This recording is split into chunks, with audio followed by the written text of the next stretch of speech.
In exploring that relationship. And so good. But as long as you enjoyed it. Like, I did. It wasn't like, oh, this is boring, I'm going to go to sleep. Like, it was like, oh, this feels cool, and I'm all relaxed. And hey. So I just shut down the webcam for a second and then fired it back up with the recorder on because I forgot to start a recorder. And I wanted to get some of you doing your poetry on YouTube. Oh, cool. Is that cool? Oh, that's quite all right, my friend. All right, so we are running some video along with this, too. Okay. And did you have some more questions for him, or can we have No, I'm anxious for the poetry because I love listening to it. Are you ready? Do you need any water? You got your coffee? I got my coffee. All right. That's not good for your throat, Oh, it's not? No. Okay. All right. Well, I'm not going to change. All right. He likes his coffee. Don't take it from him. Please. Here is master poet Uriel Crum. Thank you. You bet. So there's a flow of poetry that I wrote that I titled A Wherewithal. And in going over the material before, or when you guys asked me to come on the radio, and it turns out that I would really just like to speak it kind of in the way that I had written it in the sequence. So you've heard this poem before. It's the one that I almost spoke at the Chewelah Got Talent. But then after that, it kind of links up with some other ones. Mm-hmm. So here we go. This one is The Mirror of Jah. In the throne room of Jah Love, most beautiful creator of all multi-dimensional cosmic realities, the very meta-jewel of awareness, from whom all conscious and unconscious beings have been made manifest. On the altar of the birth of this our luminous universe, a glowing orb of absolute nothingness, cleft from the breast of Jah Love by his supreme grooviness, to behold and be beheld. Upon the canvas of nothingness, inky, jet black, void of even the first squiggle of brilliant photonic love pulsation, in the darkness of non-existence bloomed critical mass, roses supernova, big bang black holiness, as the words issued from the divine appendage of Jah Love. Describe it, if you will, as the mouth of God, and as the master poet, the mother of all words smithery bespoke, the words of formation, the divine utterance of creation, calling forth all star children to be born in cataclysmic frenzy, laying the foundation of fractalated mathematical geometries, encoding the laws of order upon formless void, setting in motion the dance of divinity, the cosmic rotation and spin gyration of Jah Love energy, made manifest and given corporeal form as elemental matter particulate, precipitating from the nexus of creation. And so Jah Love spake, and so it was reflected back upon. Wow. Very nice. Wow. Scott was like totally mesmerized. Yeah. You know, it's really something where you need, you got to close your eyes and feel it. Yeah. You know, at least that's the way it is for me. Thank you, Uriel. I don't know if it's appropriate with poetry for applause, but I'm giving you some. And the crowd went wild. So, what is the background of this style? I mean, I'd love to hear the background of this. Okay.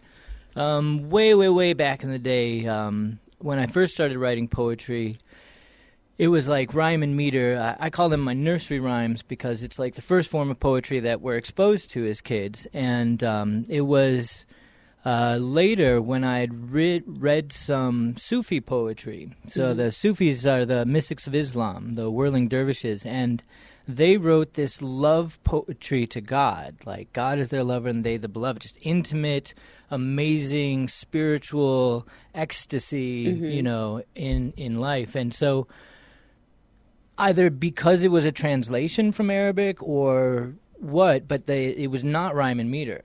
But it was beautiful, amazing poetry because it was like their heart beating on the page. It was their heart essence condensed and, into an experience. And that unlocked I say it unlocked the doorway of words or the flood of words because I was no longer confined in this concept that poetry had to be rhyme and meter, whereas now I could just express my heart however I could or however it felt, and if it was true, then it would be poetry. I don't know, It would be beautiful still. It would be beautiful. And so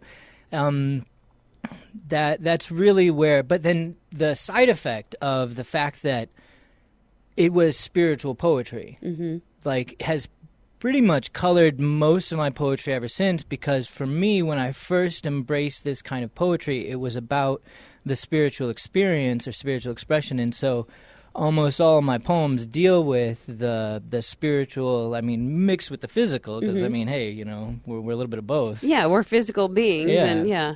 And, for me, if you take the omnipresence of God, then the physical is divine being as well. So, but anyways, so it was that experience that kind of both shaped the where the direction that I go or how I do poetry, but then also allowed the freedom of verse, which is very, very nice. Wow. So is your poetry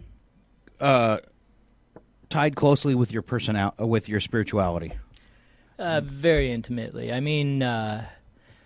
So there's another thing. I was talking with this gentleman once, and he was mentioning that writing is a process, and so you write and you write and you write, and you got to keep working at it. It's a craft. And he said he had 95% crap and 5% gems. And well, at the time I didn't really contradict him, but because anyone's method is their method, and my method has been like I wait until the inspiration is there. I don't write unless I'm completely engaged in it. Unless you're inspired to do so.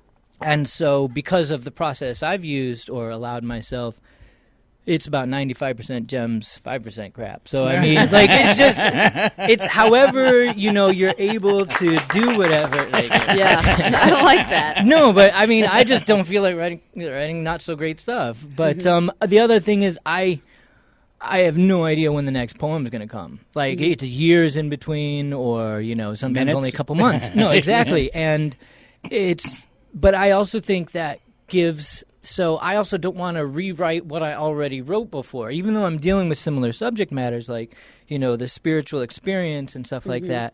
Like having that space or time in between, I've read more, I've experienced different things, I've thought, I've meditated, I've done all these different things. So I'm even, of course we all are, but I'm a different person each time I come to a new poem or something like that. So a lot of times I feel like even though there are overarching or interweaving themes in the poems, each one is fairly distinct. And so it's basically like you're sharing a new insight, but there's similar things, so you're seeing something in a different way, so then you write about it in a different way because your view of something has changed. That is absolutely correct. So it's the evolution of Uriel. That is right. Oh, yeah. See, there's a title for a book. Analysis on the spot. Wow. I love it. I feel so sorry for the other guy.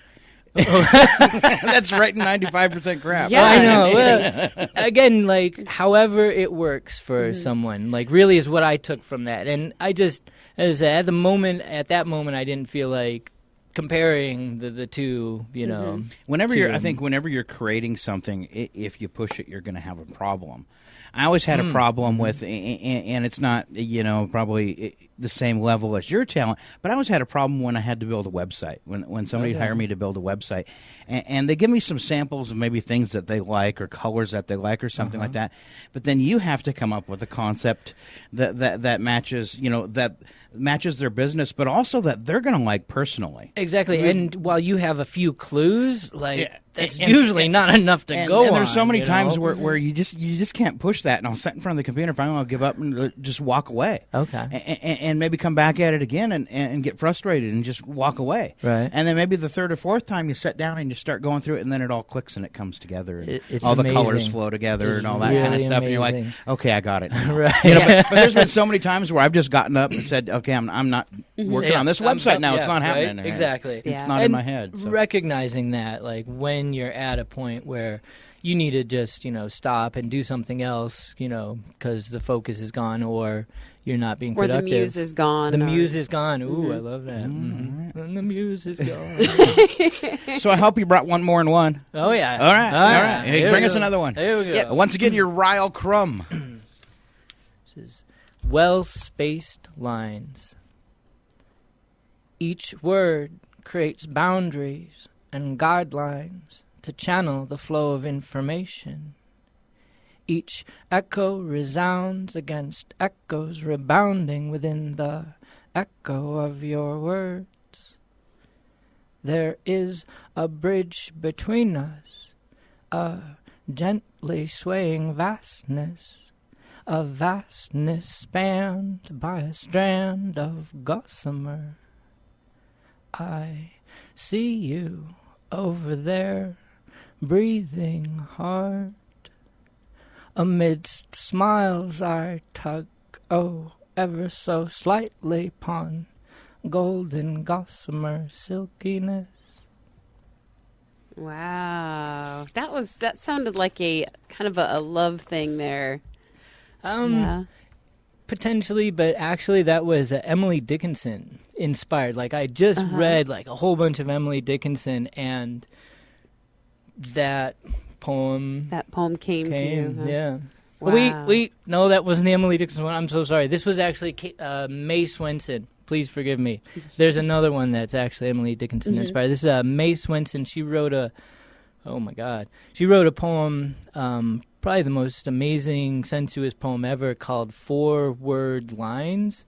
And so it's really copying the style of how her poem sounds to me. I never heard her speak hers, but the way I speak her poem, So at what age did you start? I mean, it's not a very common thing anymore for people to get into poetry and for people to do poetry. At what age did you get involved in poetry or decided you like this and this is something I'm going to pursue? Right. That's a really strange one. So I never grew up thinking, hey, I'm going to be a poet when I grow up. But not too many people do, no, unfortunately. Exactly.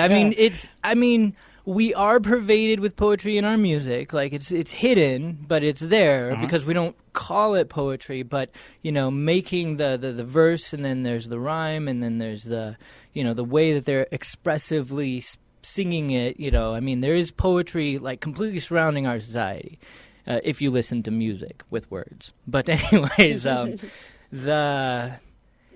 I had no concept, like no idea about poetry. No, I never really read poetry. Again, like exposed to the nursery rhymes all the way until I was, 17.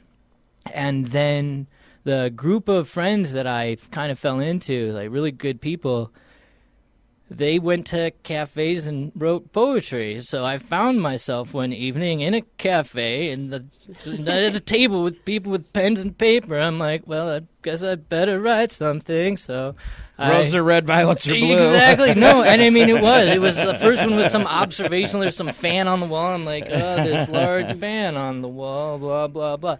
But no, I did. And that's where I started what I call the nursery rhyme poems, because it was, the only format that I knew poetry to exist in. And so there's probably 10 or 15 poems that I wrote during that phase of my life, which were, for the most part, all rhyme and meter. And then it was when I was 19, I think I'd already turned. When I turned 19 was when I picked up that book on Sufis, Sufis by Indri Shah, if anyone wants, it's a great book. And that, plus at that time, so prior to 19, I had not really attained the spiritual awareness. Like, we were unindoctrinated as kids because my dad went through a pretty intense upbringing that he deprogrammed himself from. So his gift to his children was he would not indoctrinate his kids so that they would have to go through the experience of unlearning maybe non-spiritual, things that they were taught. Find their own way. Exactly. And nice. so I pretty much had no real way, prior to that, and then after receiving, being curious and seeking and finding the different, spiritual realities like Buddhism, Sufism, Hinduism, Native American belief system, a deep well to drink from. I mean, Gnostic Christianity, the revelation of the Christ. And so it was not only had I been exposed to that new way of poetry, but my spiritual awareness was blossoming. And what better medium than poetry to express this amazing beauty or infinite joy that I found residing in the world around me, within nature, within the people, the dwelling spirit of the divine being. I mean, it was just... So it was 19 when I would consider, my real poetry began. The baby steps were early on. And then one of the most important things, I think, is the reading. To be able to have a large enough vocabulary that as you're in that weird, fascinating, awesome, creative space, the word that means what you want it, that also rhymes with the other word that, can create this thing, having that super large vocabulary really helps in the writing. And you got to have your bucket of tools. You got to have your bucket of tools. You got to have your, your little Lego pieces to build this awesome, beautiful mansion of words. Mm-hmm. Mm-hmm. I'll pick on you again. Was there a moment when the light came on and you went, "Hey, I'm good at this"? Yeah, there actually was. After the first few poems, I call it post-enlightenment because the stuff before was pre-enlightenment. They were pretty I was amazed by them. I'm like, wow, dude, I would totally read this. And that's the other interesting, the first entire, construction, it's called, what was it called? It doesn't matter. Oh, yeah, Sunshine Through Stained Glass Windows. The first flow of poetry I ever wrote was intended to be read. I had not experienced spoken word poetry. I'd only read poetry, and so the very first stuff that I wrote was kind of expected to be read. And a lady asked me, so I'd stopped in at a cafe, and there was this... one of the poets was there. It wasn't on poetry night, but I'd mentioned that I wrote poetry because she said she had written poetry. I'm like, oh, well, I've written some too. She's like, well, you should come and speak it. And it wasn't until that moment when I was like, oh, okay, I guess you can do that too, man. I mean, really, sure. And also, I knew that an open mic was going on that dealt with poetry, but until I was invited, it didn't even, I wasn't even going to cross that boundary or cross the threshold, And so, but that was an interesting moment. So the first time I read, so I tried to memorize, I had memorized it. I realized that memorization is really the key to performance. But I'd never spoken before, so I spoke it really fast. It was like... You were nervous, yeah. Yes and no, because thankfully I lose myself so entirely in the words and in the flow of it. It was just that I had no sense of timing, no sense of, how the audience is experiencing it. And since letting things soak in. Exactly. Yeah. And so because I'd memorized it so quickly, I just...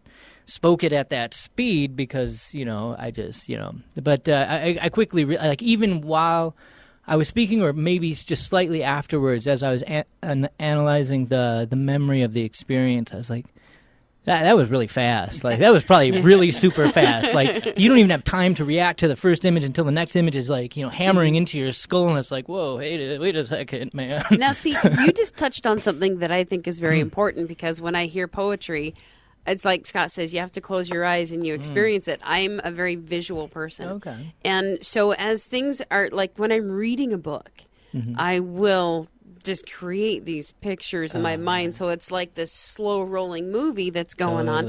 And I do that. So it's the same thing with poetry too. And so as you're talking about these cataclysmic stuff, I'm just like, wow, I'm thinking deep dark space and this, beautiful light show of energy exploding, and I'm just that is excellent, because that, of course, what is going on in the poem. And as Scott had mentioned, I actually close my eyes through most of my poems as well. Yeah, I was watching you through the last one. I was like, I want to watch his facial expressions, and I'm realizing, yeah, his eyes are closed half the time too, at least half the time. They really are. I mean, when I'm up on stage, I attempt to open the eyes sometimes, but it was somewhat early on in the speaking phase, so after that first initial invite, I started going to poetry, open mics, and the criticisms, because everyone loves to offer their opinions for free. Whether you want it or not. Whether you want it or not. Well, I like it. I mean, it shows whether you really have the thick skin you think you do or don't. But one of them was, that, I kept, kept my eyes closed, and I wasn't engaging the audience and stuff. And so then I tried it once, and I realized that because I'm so, I'm so aware of my present moment. I'm so plugged into my reality when I am, focusing on something. Hence why I close my eyes when I do poetry. But I started losing train of thought, because I was too busy thinking about the audience, because I was too busy looking out in the outer world, for me, the poetry is exploration of the inner world, or the outer world reflected through the inner world. And so I was like, no. I mean, this is not conducive to the poetic experience, both for myself and the audience. So it was a great criticism, and I'm sure it works for other people, but it didn't work for me. Yeah. I'd be all distracted by the cute girls in the coffee house, so I get that. They are very distracting. See, yeah. Well, that would be kind of like squirrel. No spit it totally taking. Was, right? But I think I would do the same thing. Yeah. I think, some talk at the beginning before you get started, and being friendly and communicating with the audience. And then when you start, you're into your craft. And I totally think that, close your eyes and come along with me. That is, I should recommend it. It was something that I thought about prior to Chewelah's Got Talent, because what I found when I am listening to amazing poetry, I close my eyes. I don't want to look at them, because it's too distracting. I want to be there in the moment with them as they're exploring whatever the poem is about. And so I don't look at, I close my eyes when I'm listening to great poetry. And you know what? I've never been into poetry. Okay. You really captured my interest in it, and I really enjoyed what you did. And I find that as I get older now, I find so many new things that I can appreciate that I wouldn't before. Especially dealing with music and stuff. You get so many people that are hard, like, I like country, and that's it ain't country, ain't music, that kind of stuff. And you're missing. And I try to. My youngest daughter's that way. Oh, that's horrible. I can't believe you're listening. Oh, why do you play that on the radio? Right, totally. And it's like, you know what? Close your mouth and open your mind and enjoy the experience of it, because there's something beautiful in all of it. There is. Something I would say to you, and I don't know if you've thought about it already, but our Arts Guild is very active, and it's one thing. And I could be just missing out, but I've never seen them really engaged in the poetry. Now they do have a group of writers called Creekside Writers, something you might check into too. Into it. And they have done poetry before, and about once a year they come into the station and they'll record some of the short stories they've written and stuff. And I do them up like a half hour to an hour package show. And we've got a couple of those we've done now, and they're really fun. But that might be an avenue for you locally. Totally. Also, attend one of their writing groups and see how it works for you. Also, they're doing they just had one last Friday, Artists in the Park. Oh, okay. Okay, and it doesn't matter what your art is, and they'll let you go in there for free. I think you just need to kind of like RSVP it. Exactly, to talk to someone. Yeah. But I think it would be awesome maybe if you had, not necessarily that you would even have to do poetry, because it might be kind of hard to get a crowd, Exactly. that kind of stuff. But to be there and have some of your poetry and talk to people about it and how you write it and that kind of stuff, That is really and cool. maybe That's a do good a little idea. for them too and stuff. Yeah. That might be kind of fun. When someone actually does come up to my little booth or whatever, See, that's what we were doing when we ran into Oh, you yeah, in the that's park. right. That's You had because we the- had all the the primitive. Yep. primitive skills stuff. Yeah. And so that's what we were doing when we ran into Artists you. in the park. Mm-hmm. Nice, really cool. All right, will you give us one more poem? Oh, you bet. All right. Let's see. Once again, and let them get ready here. It's our resident poet, and the only one I really know of in Chewelah so far, unless this brings some out of the woodwork. Well, it'd be cool if it does bring some out of the woodwork. But he's such a fun personality. I really encourage people to get to know Uriel because he's just got a fun, just warm, welcoming personality, and I think it shows. And I think that's why the contestants all enjoyed you so much. Cool. What did you got a prize or you want Most original. most Yeah. original? Well, and it was. It was. And what I really was tickled with is when you got most original, the way the rest, I'm going to call them the cast, the way the rest of the cast reacted. They went nuts for you, dude. Yeah. That had to feel good. Not only It the did. audience going, that was Yeah. cool and applauding, but I think even your castmates were more jacked about you getting that, Oh, yeah. and just the way they absolutely went nuts when you won. I was Oh, like, right wow. Yep. Probably the biggest reaction maybe out of anybody that picked up a prize from their peers. Oh, So, wow. but yeah, I was just the enthusiasm when you won. I was like, holy cow! Yeah, and that's why I was saying, the other contestants really enjoyed, I think, the fact that you were kind and gentle and loving with all of them, and they could feel it, and you were encouraging to all of them, yeah. and I think that's part of the glue that happened this year that was unique to this year. I think a lot of it had to do with the environment as well, but knowing that there were so many people that were encouraging and helping, and I think they kind of looked to you like that big brother that was there for everybody, and hey, you did a great job, yeah. and and it was neat to see kids hanging out with you the entire evening. It was pretty amazing. Yeah. I had ended up because once I'd practiced the piece, I was done, and so. I sat in the central atrium, and as people walked by, I was like, "Hey, do you want some water?" Or we would talk, and it was just, I mean, it is. It's just, I don't know. That's how I do think things. It made a difference, and I feel bad Scott didn't get to see that aspect of the talent show because he was up front. But me being backstage and stuff, it was fun to see the friendships and everything that evolved throughout the evening. It was really cool. But I noticed that Uriel had kind of been the hub of all of that going on, the coming and the going. Right. And I really didn't notice it. I just was responding to whoever happened to be there at the moment. Yeah. And I think that's why you got the cheer when you got the most Right. original. See, was, I actually didn't even know that. I was, walking away from my castmates, to go make my bow or whatever. So, I mean, Yeah. I don't know. I was oblivious to it. Thank you. That's Yeah, awesome. you It's had good a to know. Like, you had wow, a- that's awesome. You had a cheering section. Yeah. Yeah, you did. All right. Once again, a little more poetry from Uriel Crum. In the woods. It is while walking in the woods that it happens. Though it is not walking, it is trudging. No, it is marching. Nay, it is the conscious placement of each foot in regular metered time. The distance traveled is not far when measured in 3D space-time, but neither distance traveled nor is the end of the journey the object. I raise one foot, drawing earth chi up through, and then strike the ground, resoundant and loud as firm contact is connected. Then same with other thigh, knee, ankle, foot, and strike the ground in time to the chanting.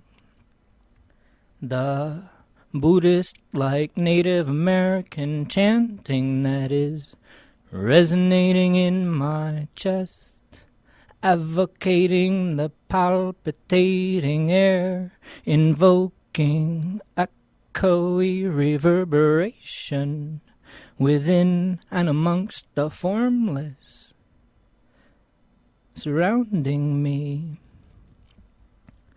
I call it singing in tongues, and the joy of the song of universal love is that there are no specific words nor phonemes.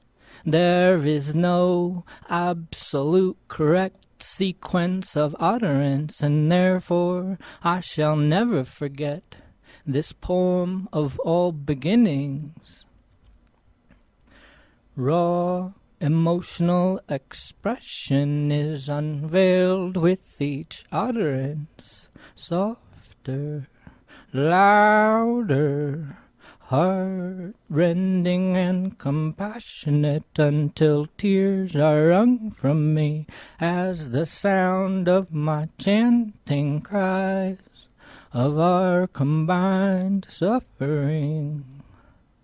Or angry, guttural, as I blast the demons and demagogues who delight in and perpetuate suffering inflicted upon our others. I breathe fire and sing of sacrifice, all of love for my every being.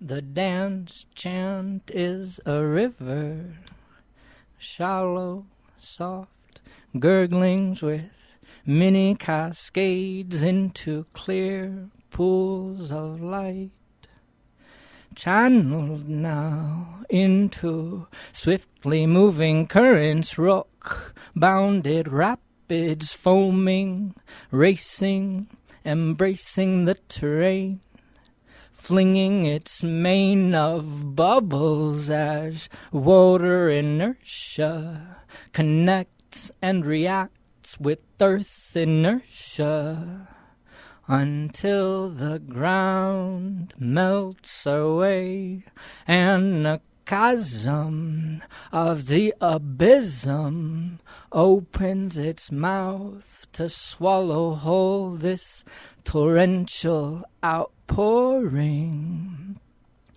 As the water falls, the voices increase in volumetric abundance, the sound of 100 billion droplets singing the pure joy of effortless flight. The ecstatic tumble, spin, whirl as the world whirl is expectant and delighted to receive the singing blessing of water, perpetually raining from skies impregnant with life essence. It happens while walking in the woods.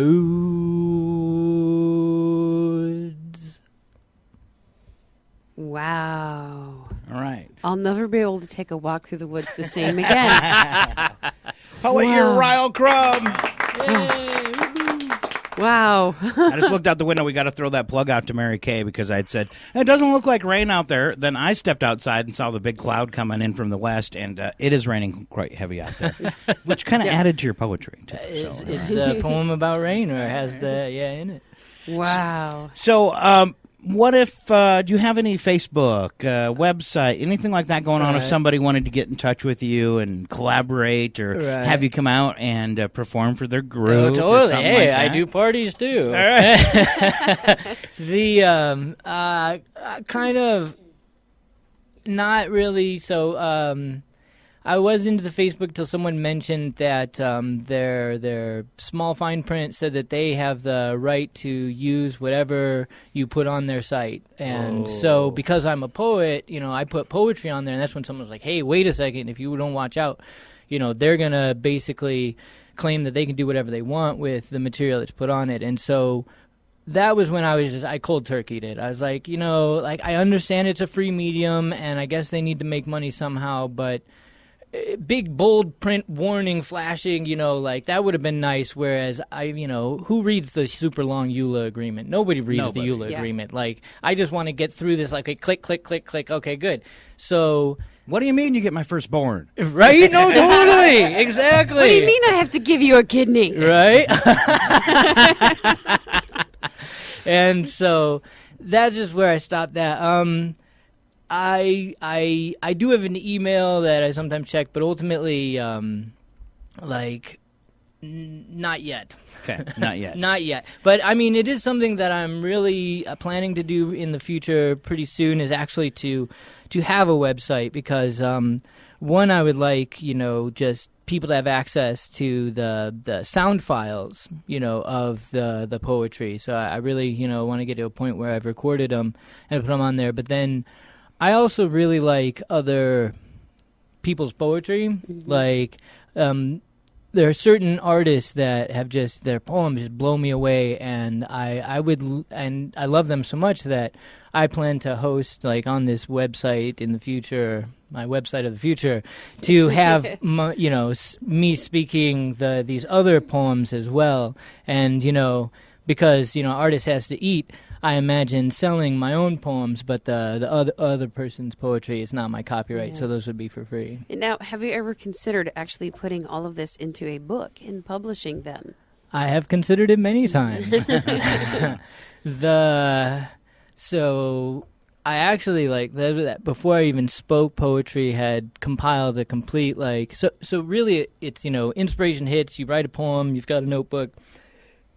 At one point I was like, hey, wait a second, maybe I can compile these into a flow or a logical train of something. And so the first compilation was amazing because just shuffling and constantly, immersing, I had to read every single poem and then read it again and read it and read it. To make sure they flowed. That they were sequential, or like the idea kept expanding or something like that. That actually, after I shuffled all of the poems that were worthy of that booklet, the entire second half of it wrote itself. Because I was so immersed in the poetry, I was so steeped in it that just another floodgate opened. I was like, "Wow, but look at what and I just wrote it." And so, I like that sound effect. Thank you. What was that again? That's exactly how it was, my friend. But and then I translated to English. But no. But so early on, I'd written these, flows, and the concept was to do it and maybe try some magazines or whatever to submit to. But I don't know. I've just kind of been reluctant, either because of fear of rejection, who knows, or whatever. You really shouldn't, because who cares? There's always somebody else you can submit it to. But no, what I found later on was, which has kind of tempered my reaction, or it was just another thing to procrastinate about, was the wandering poets.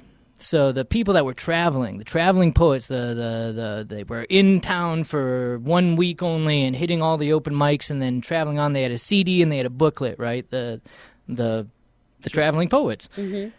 We're all in their mid-30s. And I was like, okay, so I was in my, early 20s, mid-20s, when, I had a certain amount of compilations ready, and I was like, I will wait until my mid-30s because I realized my repertoire would be bigger, my performance skills would be more amazing, and that was the other thing was like, call it, fear of being famous and failing, but ultimately that, I'd seen one-hit wonders, and the thing was I want to step out into, people listening or performing and stuff like that and just keep going, and not just be like, boom, and then he totally crashed and burned because of I have no idea what. Like some of the great musicians where they put out a great song and then you never hear from them again. Never hear from them again. Yeah. All right, so long story short, you do not have a website. I'm so sorry. That's all right. I'm just picking on you. So is it okay if somebody wants to get in touch with you to send us an email and we'll forward it on to you? Because I don't want to give out your phone number thank over you. there. That's, no. So if you want to get in touch with Uriel Crum and learn more about his poetry, just contact us here at the radio station. Go to kchw.org. We got a big contact us page with lots of goodies on it.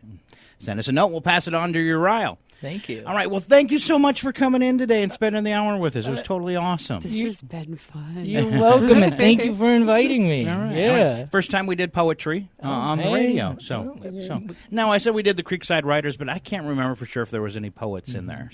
So I think it is the first time, definitely the first guest we've had during poetry. We're racking them up now. I think we're the first radio station ever that had a magician doing magic on the radio. We've got the webcam, so that helps. But not everybody, good. Not Okay, everybody I'm can see sorry. it, but he did an excellent job of being descriptive about what he was doing too. And then That is really cool. he's full of jokes and he was entertaining. Right. Yeah. Eric Which Stevens, is how he distracts. Eric Stevens, if you want to watch a young guy, graduated a few years ago here in Chewelah, but what a phenomenal talent. He's turned into an amazing magician. And if you want to see some performance skills, I can't believe how much this young man has changed from when he was in school here in Chewelah till he, went down to California and started trying to master his craft or whatever. It's quite the showman. That is so cool. Yeah. Well, and for me, I was lucky because I was the band mom at the time, and I got to go on all the seen him band around. trips. You've watched him through the years. So I got to watch this kid, grow up through high school, and a lot of the card tricks that he does now. I was the first person he was trying them out on. Okay, right. Because I would sit and watch every little move, every little detail, and be like, "Oh, caught that! I caught that move." And he goes, "Okay." So he'd go back and he'd practice, come back, and he'd keep doing this until I couldn't catch whatever he was doing. That's really cool. And so it was fun to be a part of that and then watch him become the great young man that he is and the artist that he is and what he does. It's just cool. Yep. It's fun. It's fun to see the evolution of talent. Yeah. And we have permission to post your stuff on YouTube. Oh, yes, you do. All right. Yeah. Once again, let's put our hands together for Uriel Crum. This has been very fun this morning. this is your 15 minutes of fame in Chewelah. Right now you are Chewelah's most famous poet. That's right. Actually, looking at the clock, it's 50 minutes of fame. All right. This is like totally awesome. Woohoo! Oh, yeah. All right, we're going to take a break. We'll try to get in that community calendar here in a little bit, but stick with us because I think Jean's got some new stuff to enter in. We got some new stuff going on. So hang with us. We'll play you some music. And once again, thank you, Uriel, for coming in today. Yes, thank you very much for having me. And here's a song I just love. This one is George Ezra and Blame It On Me. It's KCHW 102.7.